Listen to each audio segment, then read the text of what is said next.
They tried to freeze him out, so he torched them instead. February 12, 1985, just after the All-Star weekend, Michael Jordan was still just a rookie, but already he had a target on his back. Veterans didn't like the hype, the dunks, the swagger, the $1 million shoe deal. Somehow, they were jealous of the success of a kid they thought was no big deal. So at the 1985 All-Star game, they decided not to pass him the ball. The person most responsible for the freeze-out was Isiah Thomas, a player who had entered the league in the 1981 draft and had since become one of the best players in the NBA. He was the young man everyone said could become the greatest player in history, and for that reason, he hated that people were focusing on MJ. He wanted to be the center of attention, and he wanted to prove it from the very beginning. But we all know that Michael was not just any young man in the NBA. The Detroit Pistons had already set everything in motion. They had begun to build their bid to become the rulers of the East. It was clear that this was going to be very difficult in an era when Larry Bird and the Boston Celtics were unbeatable. But at the same time, Boston didn't have a guard like Isiah Thomas. You see, in 1985, Thomas was having one of the best seasons a point guard had ever had in the NBA. Because in addition to averaging more than 21 points per night with good efficiency, he was averaging an absurd 14 assists per game. He was the most complete floor general in the entire league that season, even better than Magic, in an era when players like that were capable of catapulting you to the finals. And not only that, the Pistons had even more talent in the form of players like Bill Laimbeer and Kelly Tripucka.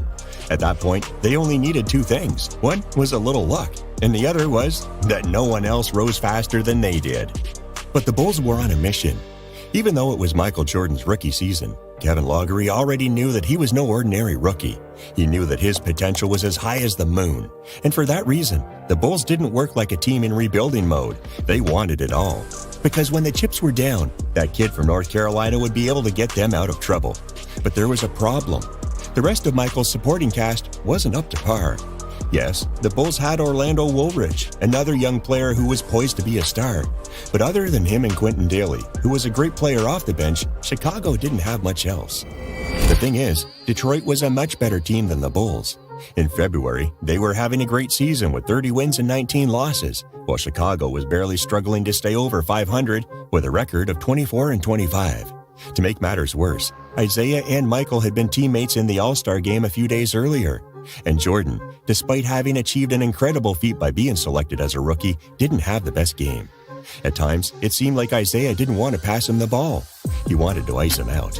Because how could the best floor general in the entire Eastern Conference not be able to find one of the most talented players on the court? Michael was offended, and we all know that even though he was just a kid, he was going to take that personally. 2 days later, the Bulls played against the Pistons. It was the perfect revenge. The Bulls were the underdogs, but we already know that didn't matter to Michael. In fact, it served as motivation. The greeting between Michael Jordan and Isiah Thomas seemed fake before the game. It looked like neither of them even wanted to speak to the other, and Michael soon proved that it was just a formality. Because on the first ball he touched, the man went coast to coast with only one goal, the hoop. Those semi-transition situations were a gift for one of the most athletic players anyone had ever seen. The man was possessed by his ego. Every ball he received was an opportunity to attack the paint, because he was a master at finishing in the craftiest way possible. Jordan was especially motivated when Isiah had the ball in his hands, because even though he was the best passer in the league that season, Michael would be reading the passing lanes to make sure that didn't happen that night. In this play, he steals the ball to finish with an easy dunk in which he seems to wait for Isiah to tease him. Just crazy. In addition, Isiah had to guard MJ at times during the night, like in this play. But Jordan was smart, and he knew help would be coming. So after a great move, at the last second, he gave Jawan Oldham the only bucket he would get that night. Although Michael wasn't as lethal a shooter from mid-range as he would later become in his career, he took advantage of opportunities to show off details like this turnaround jumper from the free throw line. At no point during the night did it look like Isiah could guard him. Check out this play, where Michael hits him with the crossover, drawing oohs and ahs from the crowd, before finishing with another midi about 15 feet from the hoop. But the most incredible thing is that despite his enormous offensive workload, Michael didn't seem tired. He did it all. Grab the defensive board, go coast to coast to the other side of the court, and then finish with a lefty layup that also gets him the and one. Again, another example of those semi-transition plays that were so common in 80s basketball. Shortly after, he attacks the rim again, this time going right, to finish with a floater in which his arm seems to grow like in Space Jam. Michael was long, but more importantly, he knew how to use his length.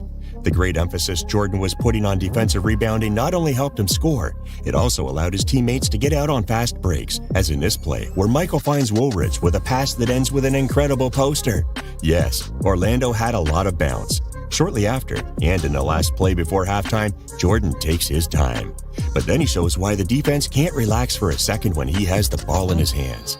Michael goes from 0 to 100 in an instant and attacks the rim like lightning to finish with a dunk. He was the furthest from the rim, but he was the first to get there. His athleticism was unreal, and that had allowed the Bulls to dominate the first half. At halftime, they were up by 6 points.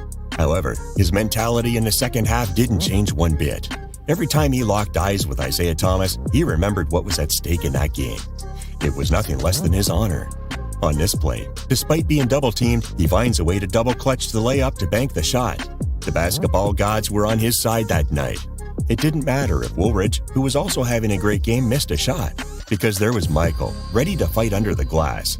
Offensive rebound, timing, and easy layup. His repertoire was so broad that you never knew how he was going to surprise you. On this play, Jordan decides to finish a difficult ball with a few seconds left on the shot clock with a hook shot, reminiscent of the best big men in the league. His athleticism was so crazy that when he received the ball with space, the defenders didn't even get in his way. Look at this play. It's completely absurd how no one even tries to stop him, knowing it will be a futile effort. And his instinct was so paranormal that he seemed to have a sixth sense for some things. He was like a panther, with reflexes that allowed him to disrupt attacking players when they tried to get out in transition. Plus, on this play, he gets yet another and one. Jordan kept fighting under the glass to get new possessions whenever he could, and when he did, you knew he'd find a way to get his bucket. As usual, the rest of the Bulls players were constantly looking for him. If you found Jordan on one of his cuts, you knew it was a free assist. Jordan was the go-to man from the beginning of his career. In fact, there was only one way Michael wouldn't score on one of his drives, and that was if you managed to draw a charge on him. But that wasn't going to shake his confidence. On the next trip, he received the ball in the low post just before going baseline and knocked down the 10-footer from the right block. Right after that, from the other block, he kept finding ways to score. Even if he missed, he chased the ball until he got it back to try again. The thing is, that night, everything worked out for him.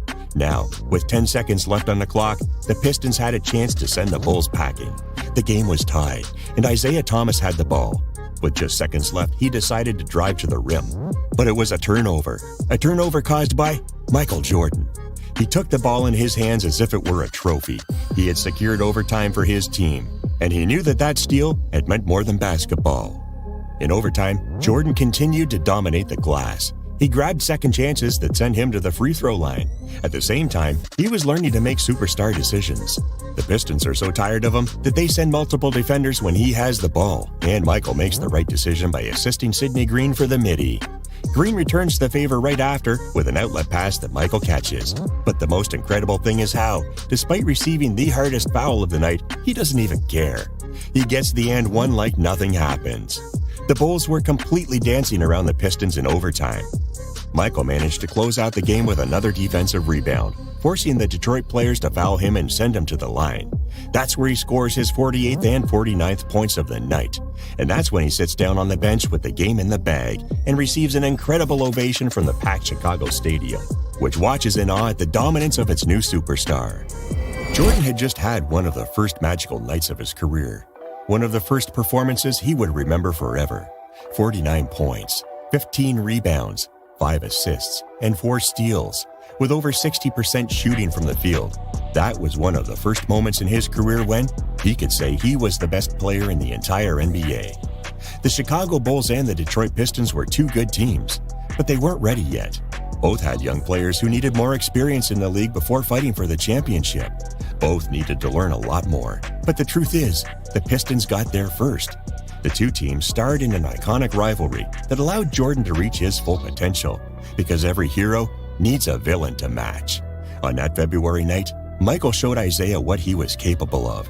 He was the kind of player who, if you messed with him, would come after you with everything he had.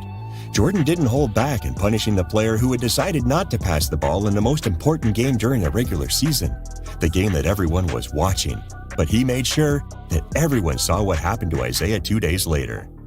At this point, do you think Isiah was the player who had the biggest rivalry with Jordan in his career?